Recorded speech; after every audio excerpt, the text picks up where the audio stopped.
Hello everyone, and welcome back. Today we're going to continue our exploration of hypothesis testing of equality of several means and consider a problem that is referred to as two-factor ANOVAs with interaction. In case you don't already know how to do what is called a one-factor or a classical ANOVA test for the equality of means, I definitely suggest you check that out first before exploring the two-factor ANOVAs because there's definitely a lot of overlap between the two approaches. So let's first describe the setup of a two-factor ANOVA. So what we need first off is to define what is called the two factors of our hypothesis test.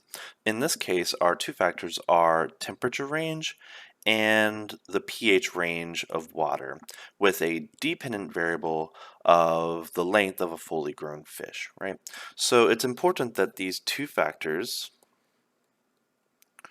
are both categorical,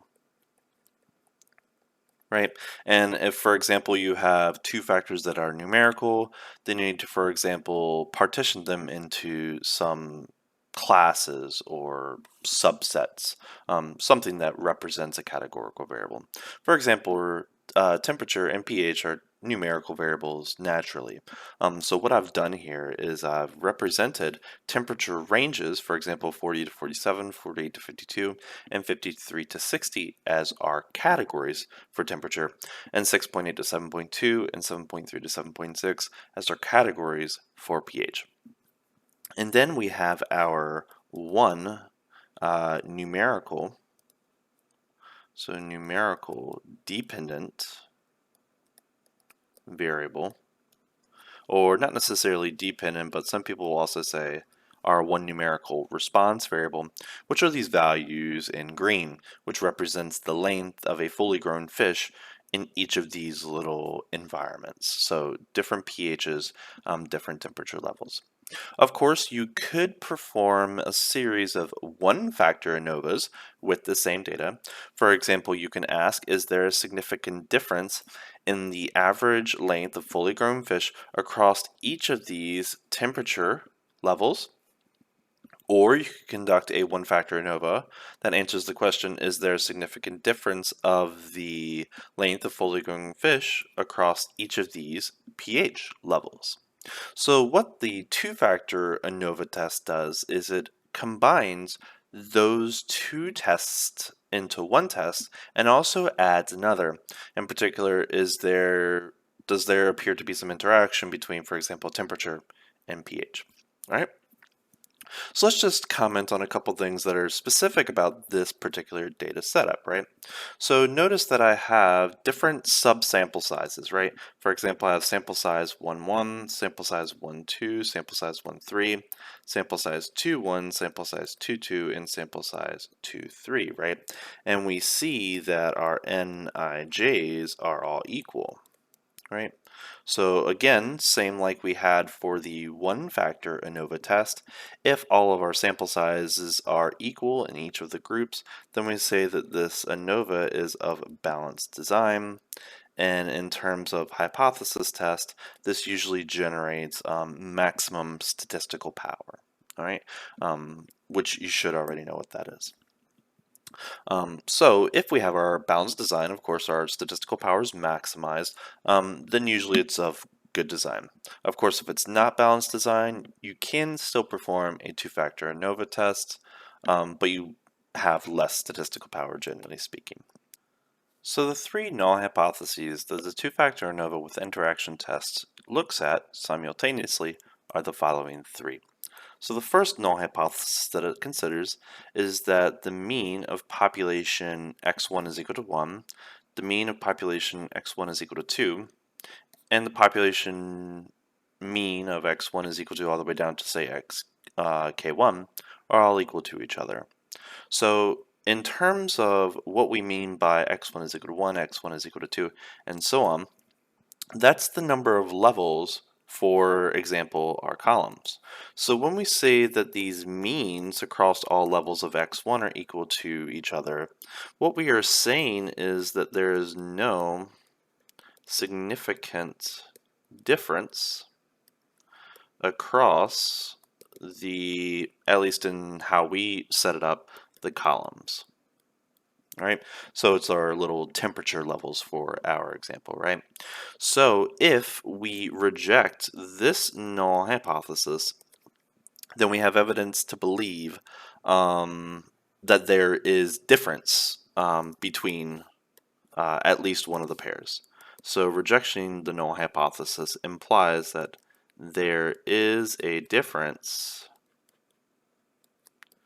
between at least one pair of these subcategories. It could be there's a significant difference between 40 to 47 and 48 to 52. It could be there's a significant difference between 40 and 47 and 53 to 60. Or it could potentially mean there's a significant difference between all three of the categories, right? But at least two of them. Similarly speaking, the second null hypothesis is that there is no significant difference across the means of the second categorical variable x2 and its levels, right?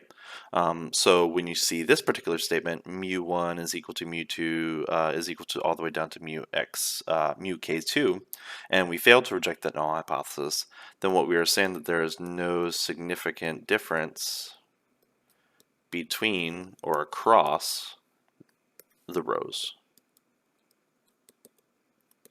at least with respect to how we set it up, right? You of course could put x1 across the rows, and you could of course do x2 across the columns, right? And let's assume that for each of these numbers, so for example, we have k1 levels of x1, we have k2 levels of x2, usually we will mandate that k1 be greater than or equal to 2, and also k2 also be greater than or equal to 2. Because if k1 or k2 was just, if one of them, k1 or k2 is equal to 1, that would just be a one factor ANOVA, and if both k1 and k2 are equal to 1, then it's just one category and you can't compare across different groups, right? So it doesn't really make any sense there. So if you are going to be testing null hypotheses 1 and 2, what we usually refer to, just the first two, let's assume you're not interested in testing the third, this is what we refer to as an additive two-factor ANOVA.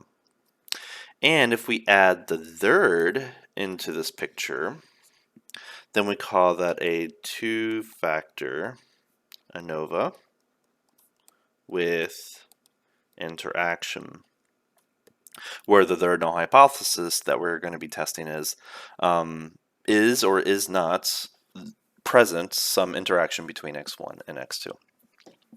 So if we fail to reject null hypothesis 3, then we have evidence to believe that there's no interaction between x1 and x2, i.e. 1 is not causing some significant difference across the other factor categories. And if we reject this null hypothesis 3, that means we have evidence to believe that one variable is interacting with another. So those are the null hypotheses that we're going to be looking at today in terms of a two-factor ANOVA with interaction. Now that we know exactly what we're going to be testing with a two-factor ANOVA with interaction, and we also have a sample data set to sort of work through this test, now let's start to see how we're going to set up our calculations and also develop some of the metrics that we need to actually perform this hypothesis test. So I'm going to be representing these formulas in terms of what we have.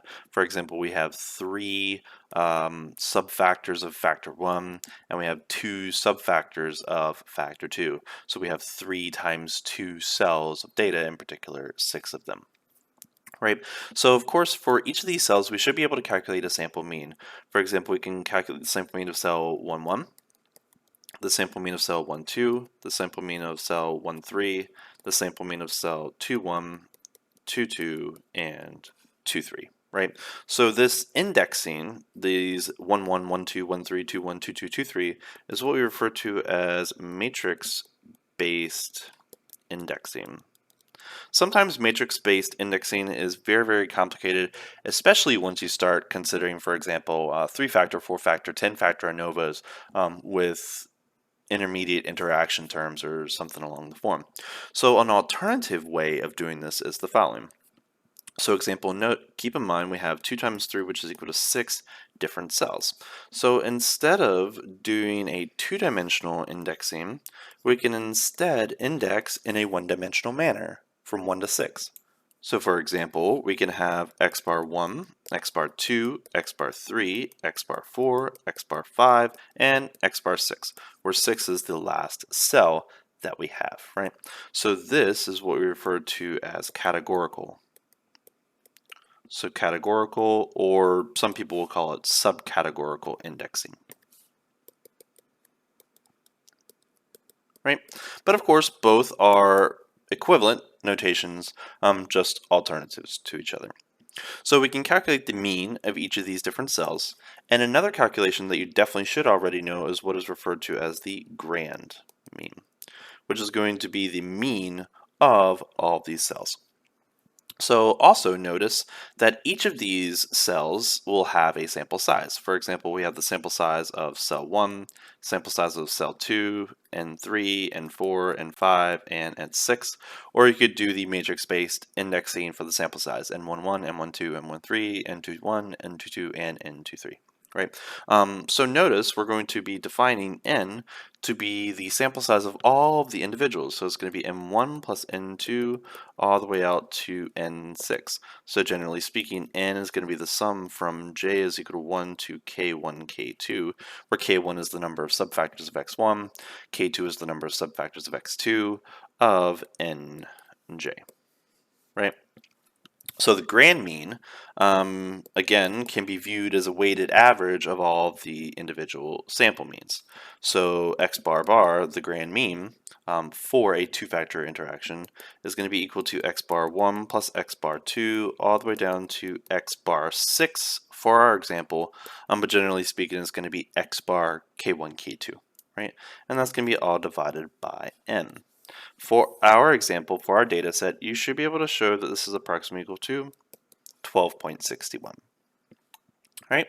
So now what we can do is perform or calculate the means of each of the factors, right? So what our two-factor ANOVA test does is it performs the same test as the individual one-factor ANOVAs do. For example, we can calculate the average across subcategory 1 of factor 1, subcategory 2 of factor 1, and subcategory 3 of factor 1, right? So for example, the mean of the first category of our first factor, we have the mean of the second category of the first factor, and we will also have the mean of the third category of the first factor. And for our data set, you should be able to calculate them to be approximately equal to 15.03, approximately 12.04, and approximately 9.85.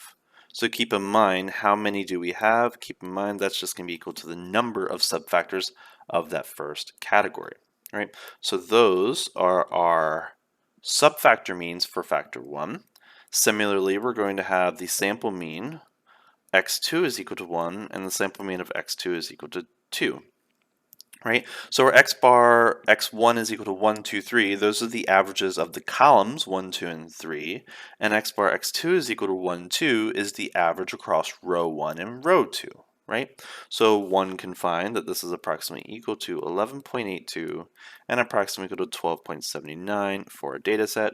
And keep in mind that this number corresponds to K2, which is the number of subcategories for our second factor, right? So these are the means of our columns, and these are the means of our rows. Okay?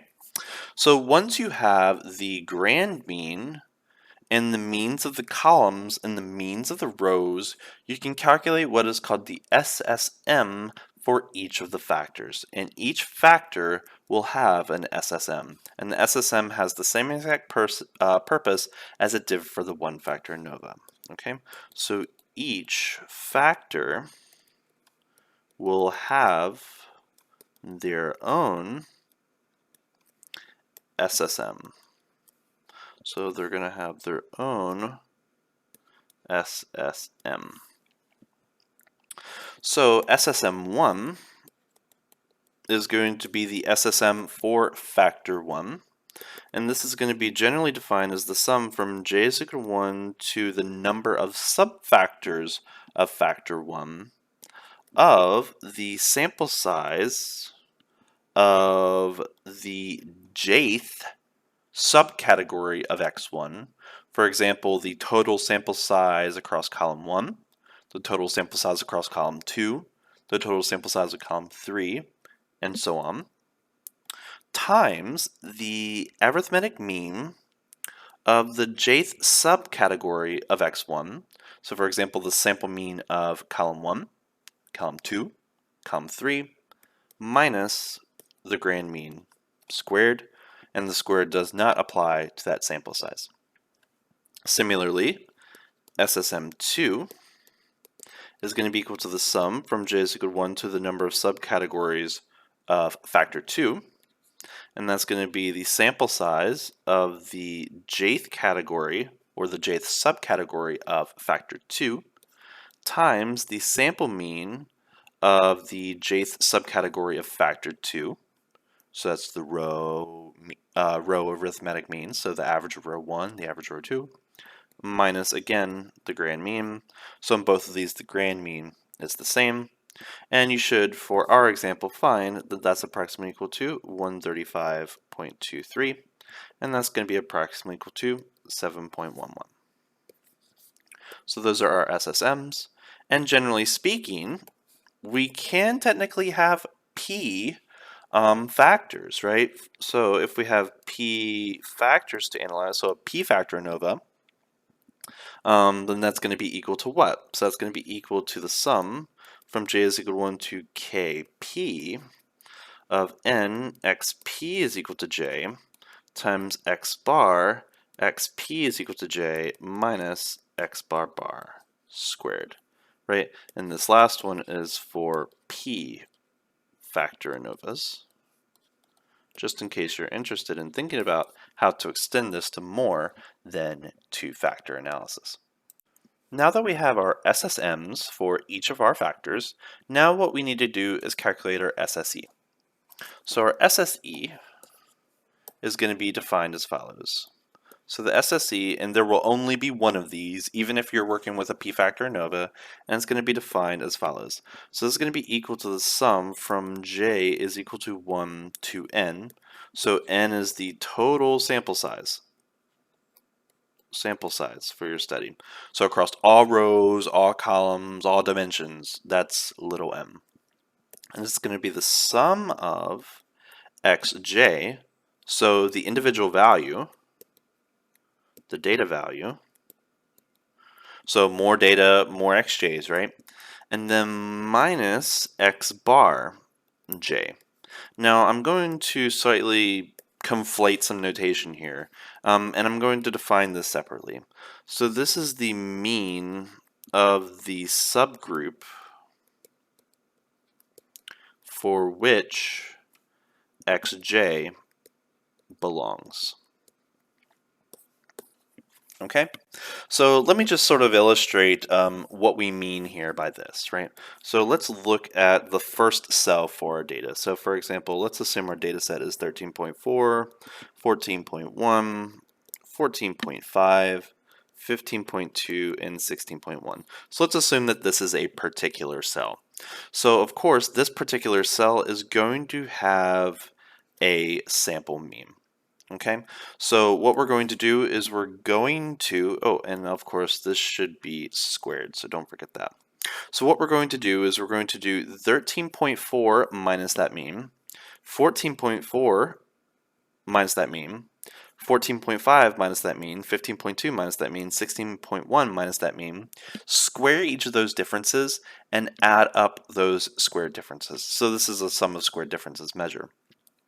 But you're not just going to do it for that cell, you're also going to do it for your other cells, right? So your other cells is going to have some values. This cell also is going to have a mean, right? And what we're going to do is we're going to do, for example, that value minus the mean squared, that value minus that mean squared, that value minus that mean squared, that value minus that mean squared. Do it for all values in that cell, add them up, and you're going to add up all of those squared differences. All right. So you're going to have a sum of squared differences for each of those cells. Okay, so if you write that notation in expanded form, what will we actually get, right? So we have that SSE is equal to the sum from j is equal to 1 to n of xj minus x bar j, the quantity squared, right? But that's just equal to the sum of squared differences for cell 1, 1. The sum of squared differences, actually I'm not going to do matrix-based indexing, SSD1, SSD2, all the way down to the sum of squared differences for cell K1, K2. Right, because that's how many subcells we're actually going to have. And we actually know a relationship between sum of squared differences and variances, because, for example, the sum of squared differences is just the variance times the sample size or the subsample size minus 1.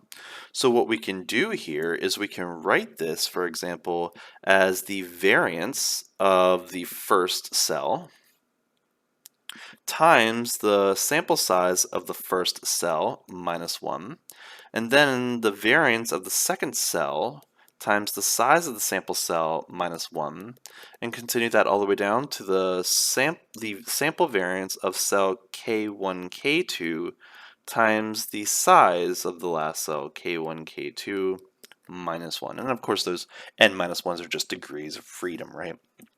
So that means we can represent the error sum of squares, or the SSE, just by the sum from j is equal to 1 to k1 times k2 of sj squared times nj minus 1. And you should remember this formula because it's actually precisely the same formula as we had for our one-factor analysis of variance. And one can find for our example that this is going to come out to approximately 12.62. The last SS that we need to calculate, so the last sum of squared differences, is going to be our total sum of squares. So our total sum of squares, or SST for short. So the SST is going to be defined as follows. So it's going to be the sum from j is equal to 1 to k1, k2 of our value minus the grand mean. And you should be able to verify that this is actually equivalent to the variance of all of the values times the number of all of the values minus 1. So that's a very, very nice formula to keep in mind. And one should be able to show that for our example, that's approximately equal to 170.12. So let's see if we can piece together these SSMs, SSEs, and SSTs.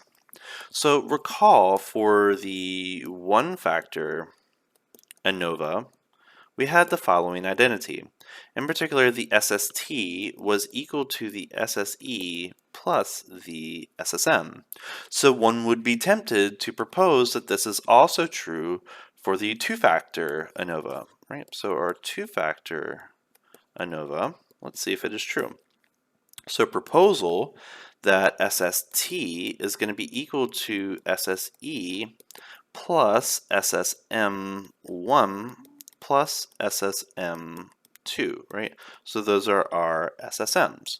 So if we look at our numbers, we're going to have that 170.12 is equal to 12.62 plus 135.23 plus 7.11, and one should be able to show that this is actually not equal to 170.12.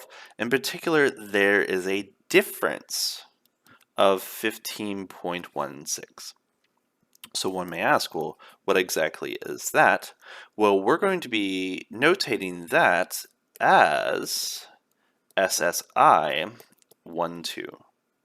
Right? So this is going to be referred to as the interaction sum of squares between factors 1 and 2. Right? So that's the interaction sum of squares between factors 1 and 2. And of course you don't have to state a formula for SSI 1, 2 because we already have stated the formula for SST, SSE, SSM1, and SSM2. But what exactly is that formula, right? So let's actually state the formal representations to sort of summarize what's going on here, and then we're actually going to build a table, what is called the ANOVA table summary, for this two-factor ANOVA test with interaction, right? So our SST came out to the sum from j is equal to 1 to k1, k2 of xj minus x bar bar, the quantity squared. So this decomposes into our SSMs, E's, and interactions. So this is equal to SSM1, which is the sum from j is equal to 1 to k of n, x1 is equal to j, times x bar, x1 is equal to j, minus x bar bar, the quantity squared. And then we have our SSM2, which is equal to the sum from j is equal to 1 to k2 of n, x2 is equal to j, times x bar, x2 is equal to j, minus x bar bar, the quantity squared. And then we have our SSE, which is going to be equal to the sum from j is equal to 1 to n of xj minus x bar, xj, or the mean associated to the subcell for which xj corresponds to. And lastly, we have our SS interaction between 1 and 2, and one should be able to show that the closed form representation, and I'm not going to put limits on the summation because it's a two-variable sum, but it's the sum across all x bar jk's, so it's the averages of each of the cells, the averages of each of the rows, the averages of each of the columns, and then the sum, the average of all of the values, right? And that's a sum across all values, j and k, and you should know the limits. So one should be able to show that if you add that, and add that, you will get the formula for the total sum of squares. And these formulas should give you a little bit of light of how you can extend this to higher dimensional ANOVAs. Now that we have each of our components for our test statistics, now let us summarize all of these metrics, build our test statistics, and conclude our two-factor analysis of variance test with interaction terms. So we're going to summarize all of these in what is commonly referred to as an ANOVA table, or an ANOVA table summary. So the first thing that we need to state, for example, is the variation source. So the variation source. So the first variation source, of course, is going to be equal to m1, or factor 1. We also have m2, or factor 2. And then we have the interaction between them. We have the error across our study. And then we have the total error across all of them. All right, so those are our 4 plus 1, or 3 plus 1 plus 1 variation sources. And then the next thing we need to calculate is the degrees of freedom. All right, so we already know that the degrees of freedom for the total is going to be equal to m minus 1. That's the same as before. So what is the degrees of freedom for m1? So you should know that's just going to be the number of subcategories of m1 minus 1. And similarly for m2, that's going to be k2 minus 1. The error degrees of freedom is the same as before, so it's going to be n minus the number of subcategories across all cells. And using some algebra, you should know that this plus that plus that plus that plus that thing we haven't figured out is all going to come out to n minus 1.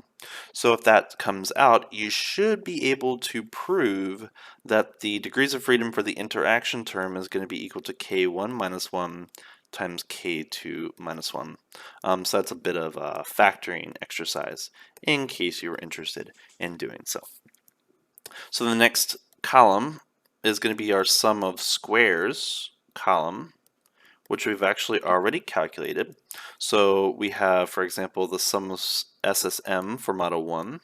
We have the SSM for model 2. We have the SSI between 1 and 2. We have our SSE. And then we have our SST at the bottom, and keep in mind the sum of the first four must be equal to the SST. And then lastly, we have our mean square error. So our mean square error for each of them. And to calculate the mean square error, and we're going to be representing this as, for example, mean square error for model 1, mean square error for model 2, mean square error for the interaction between 1 and 2, the mean square error for our error term, and the mean square error across our entire study. And some people usually don't consider the MST. If you look at the formula, you might see why that's actually a trivial calculation. But keep in mind, the mean square error is going to be equal to the sum of square error divided by the degrees of freedom. So this column is equal to this column divided by the degrees of freedom. All right. So that's how you construct what is called the ANOVA summary table.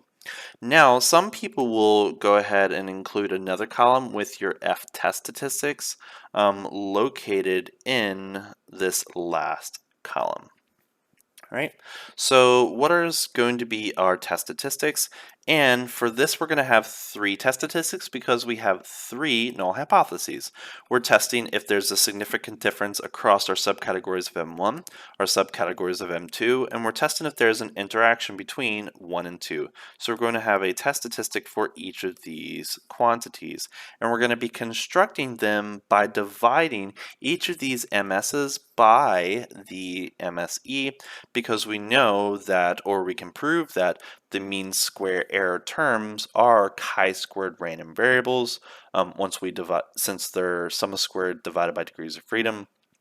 And of course, when you divide these chi-squared random variables by this chi-squared random variable MSE, that's going to give you a F statistic or a F random variable, provided that the assumptions, normality, and independence are all satisfied, of course. Okay, so let's formally state what those F statistics are. So for example, we have F statistic for model 1, we have our F test statistic for model 2, and we have the F test statistic for the interaction between 1 and 2.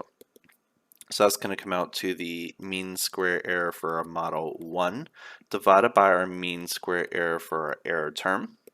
We have the mean square error for model 2 divided by the mean square error for our error term, and that's going to come out to the mean square error for our interaction between 1 and 2 divided by the mean square error for our error term, and for our particular examples that's going to come out to 128.59, 13.51, and 14.42. So you need to know, of course, which distributions are these F statistics associated to. So keep in mind they're going to be associated to F distributions, each with potentially different degrees of freedom pairs, right? So it's the degrees of freedom of the top, comma, the degrees of freedom of the bottom. So if you recall the degrees of freedom for each of these 6 metrics, then you should know that the first F stat 1 is going to be associated to a K1 minus 1 and an N minus K1 K2 distribution. The second is going to be a K2 minus 1, M minus K1 K2 distribution. And the last is going to be associated to a K1 minus 1, K2 minus 1, N minus K1 K2 distribution, generally speaking. So once you calculate those test statistics and you know the distribution you're associated to, you can then calculate p-values. Right? So for example, we're going to have a p-value for model 1 or hypothesis 1, a p-value for our second null hypothesis, and a p-value for our third null hypothesis, which is the interaction one. So for our particular data set, we find that that's approximately equal to 1.5 times 10 to the minus 13. The second is going to come out to approximately 0.0012, and the last is going to be approximately 7.71 times 10 to the minus 5.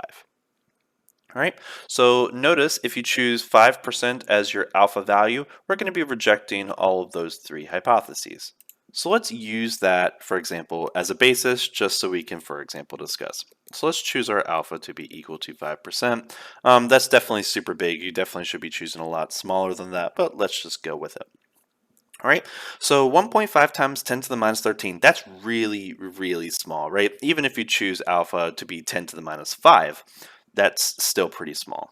So what are we going to do? So we're going to be rejecting the null hypothesis that there is no difference across temperature ranges. And if we're rejecting the claim that there is no difference across temperature ranges, that means we have evidence to believe that there is a significant difference across temperature ranges. All right. The next p-value is 0.0012. Now, if we were to choose, alpha to be 10 to the minus 5, this would not be smaller than that, right? But if we're choosing alpha to be 0.5, then what can we say? So we're going to be rejecting, I'm going to put a question mark here, but because this number is actually not that small, right? So I'll let you do what you want with this, right? But we're rejecting the claim that there is no difference across pH values, right? So generally speaking, in terms of differences, we see more of a difference across the temperature ranges compared to the difference across pH values, right? That's one thing we can say about this. Right? And similarly for the last thing, again, we definitely see we have more evidence to believe that there's a difference across temperature ranges than we do difference across pH values. And also for the last one, right, because we're still going to be rejecting this last null hypothesis, where the null hypothesis is that x1 and x2 have no interaction. And since we're rejecting that with some level of confidence, I guess, that means we have evidence to believe that one is affecting the other. That means you probably should be studying these things in isolation, maybe have a little bit more of control over the variables, like don't study them across both categories. Either keep pH fixed or keep temperature fixed, because one is obviously contributing to a bit of a variation across each of the categories. So that is what we refer to as a two-factor ANOVA with interaction test, and an example and all of the theory behind it. So I hope you enjoyed, and I'll see you in the next video. Take care.